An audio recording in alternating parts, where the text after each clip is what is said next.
বিসমিল্লাহির রহমানির রাহিম। শিশু স্বাস্থ্য চ্যানেলের সুপ্রিয় দর্শক শ্রোতা, অনেক অনেক শুভেচ্ছা, অভিনন্দন এবং সালাম জানাচ্ছি। আমি প্রফেসর ডক্টর ইমদাদুল হক।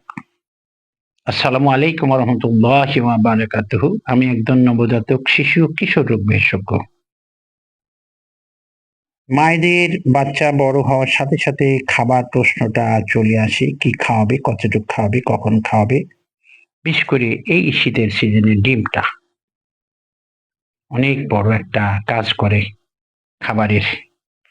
এই কতটুক ডিম খাওয়াবে, কয়টা খাওয়াবে, কখন থেকে খাওয়াবে, অনেক প্রশ্ন আসে। দেখুন, আমরা একটা শিশুর জন্মের পরে আমরা কি বলি? শুধুমাত্র বুকের দুধ খাওয়াতে বলি, শুধুমাত্র বুকের দুধ। ৬ মাস পর্যন্ত শুধুমাত্র বুকের দুধ খাওয়াকে আমরা এক্সক্লুসিভ ব্রেস্ট ফিডিং বলে থাকি। এক্সক্লুসিভ ব্রেস্ট ফিডিং মানে শুধুমাত্র বুকের দুধ, এক ফোঁটা পানিও না, কোনো তরল খাদ্যও না, কিচ্ছু না। তবে যদি ঔষধ খাওয়ানো লাগে সেটা আলাদা কথা। এক্সক্লুসিভ ব্রেস্ট ফিডিং অর্থাৎ 180 ডেজ শেষ হওয়ার পরেই স্টার্ট করা হয় বাড়তি খাবার।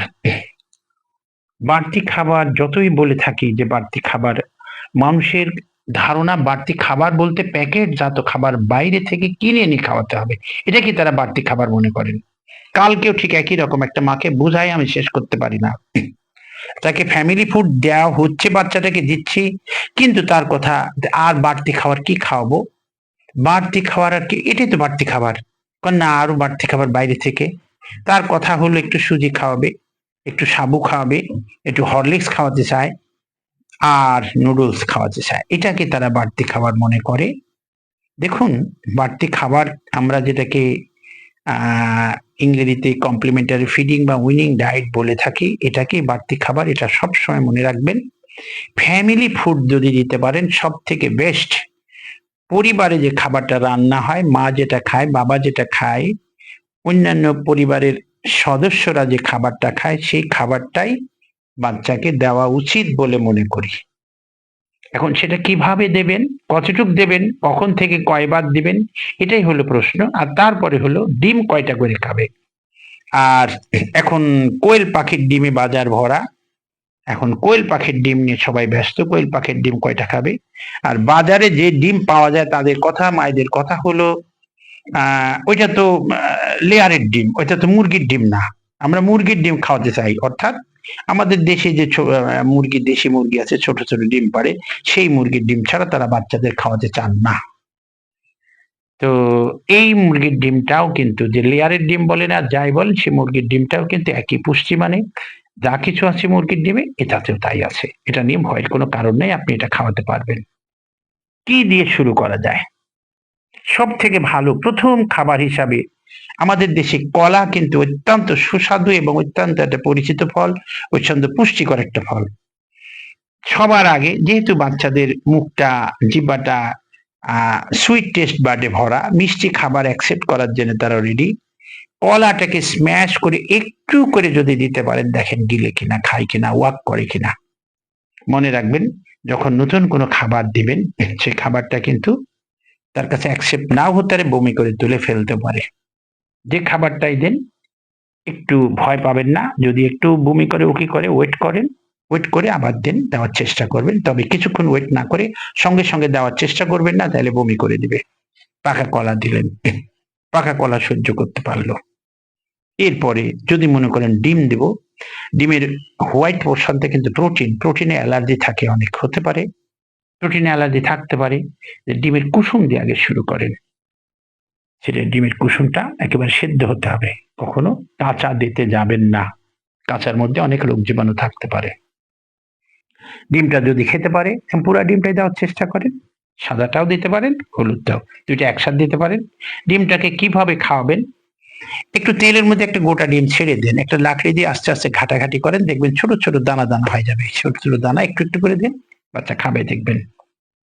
এই বয়সে কিছুদিন হলো, বেশ কিছুদিন মানে বেশ ২-৪ বছরের মতো হলো, নতুন কথা আসছে বাচ্চাদের লবণ, চিনি অন্তত ১ বছর পর্যন্ত না খাওয়ানোই ভালো। হ্যাঁ, আমরাও তাই বলি, না খাওয়ানোই ভালো। কারণ কিডনির কনসেন্ট্রেটিং পাওয়ার বলেন, যা কিছু পাওয়ার বলেন, অ্যাডাল্ট স্ট্যান্ডার্ডে আসে না। লবণ চিনি এটা গেলে কিডনির প্রবলেম হতে পারে, কিন্তু এ পর্যন্ত কারো পেয়েছি বলে আমি মনে হয় না, আমি পাই নাই। কোনো ডাক্তার পেয়েছে কিনা জানি না, তবে অ্যাভয়েড করেন, রিসার্চে আসছে যেহেতু অ্যাভয়েড করেন। আপনার থালা থেকে একটু ভাত নেন, একটু ডাল নেন, একটু সবজি নেন, আর মাছটা নেবেন বেশি করে। মাছ, পাঙ্গাস মাছ, শিং মাছ, ট্যাংরা মাছ, পাবদা মাছ, এই সকল মাছে কাটা কম বা কাটা বাছা যায় তাড়াতাড়ি। টিপে টিপে টিপে একেবারে ভর্তা স্ম্যাশ করবেন, একেবারে লিকুইড আর সেমি সলিডের মাঝামাঝি আনেন। আস্তে করে নিচের ঠোঁটটা পার করে একটু করে ঠেকানোর চেষ্টা করেন। প্রথমে জিহ্বা পার করে দিবেন, বমি করবে। আর এই খাবারগুলা যেটা মায়ের থালা থেকে নেবেন, একটু ধুয়ে নিবেন, ঝাল লবণ যাতে না থাকে অথবা খুবই কম থাকে। এই একটু একটু করে শুরু করলেন, একটু একটু করে শুরু করেন, আস্তে আস্তে পরিমাণ বাড়ান। তবে সারা দিন রাত মিলে আপনাকে 3 বার দিতে হবে, অর্থাৎ মা বাবার সাথে বসে 3 বার।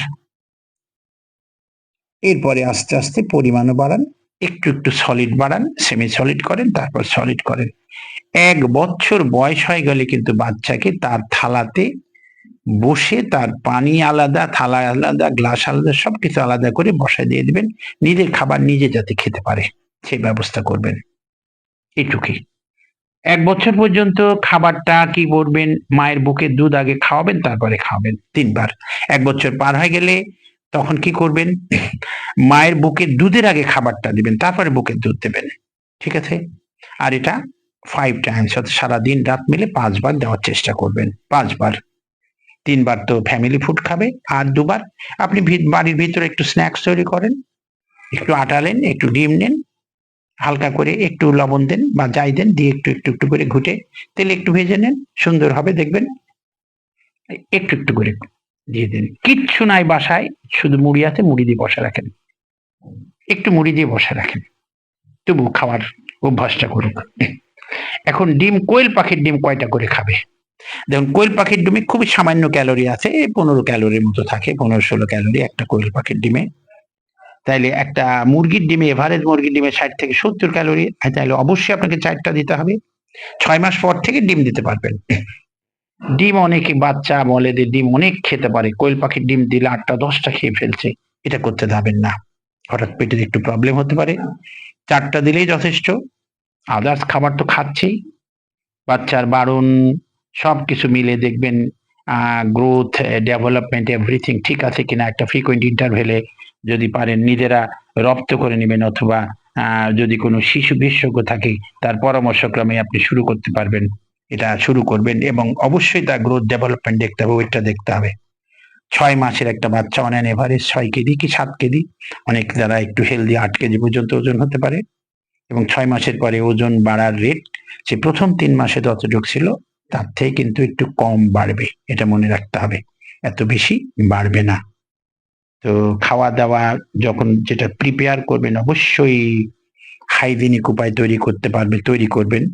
প্রিপারেশন, কনজামশন সবকিছু হাইজেনিক উপায়ে, হাতটা অবশ্যই পরিষ্কার করতে হবে, পরিষ্কার সবকিছু করবেন। সবকিছু পরিষ্কার না করে বাচ্চা কখনো খেতে দিবেন না। আর নিজে যে খাবারটা খাবেন সেই খাবারটাই দিতে বলবো, কারণ ওর জন্য আলাদা তৈরি করতে গেলে অনেক সমস্যা হতে পারে, স্বাদের তফাৎ হতে পারে, ঝাল লবণের হতে পারে। আবার ওর জন্য যে খাবারটা তৈরি করবেন তাই সেই খাবারের মধ্যে ইম্পিউরিটিস থেকে যেতে পারে। আপনি যেটা খাবেন সেটা থেকেই খাবারটা তৈরি করার চেষ্টা করবেন। তো একটা সত্য ঘটনা বলি, কোন এক জায়গাতে পেপার পত্রিকায় আসছিল এবং আমরা গল্প শুনছি, সত্য ঘটনা। নুডলস খাওয়াইছে, নুডলসের মধ্যে মায়ের শরীর থেকে ছোট ছোট সেপ্টিপিন যেটা দেয় সেটা চলে গেছে গলার মধ্যে। দেখেন, মা যদি সেটা খাতো তাহলে কি গলার মধ্যে এটা যেত? সেটা থেকে ডিস্ট্রিক্ট হসপিটাল থেকে বিভাগীয় হসপিটাল, সেখানে যখন হল না, তারপর ঢাকা গিয়ে 2 দিন পরে সেপ্টিপিনটা বের করে। কত কষ্ট! তো সুতরাং আপনি যে খাবারটা খাবেন সেই খাবার থেকেই ওর খাবারটা তৈরি করবেন, এবং সেটাই ভালো, সেটাই ভালো। ওর জন্য আলাদা, অনেকে খিচুড়ি পছন্দ করেন যে ভেজিটেবল খিচুড়ি আপনি তৈরি করে দিবেন ওর জন্য আলাদা। বাট আপনি একটু ভেজিটেবল নেন আপনার তরকারি থেকে, আপনি একটু মাছ নেন, একটু ভাত নেন, একটু ডাল নিতে পারেন, তাহলে এই খিচুড়ি আর এটার মধ্যে যেটা তৈরি করলেন তফাৎ থাকলো কিছু?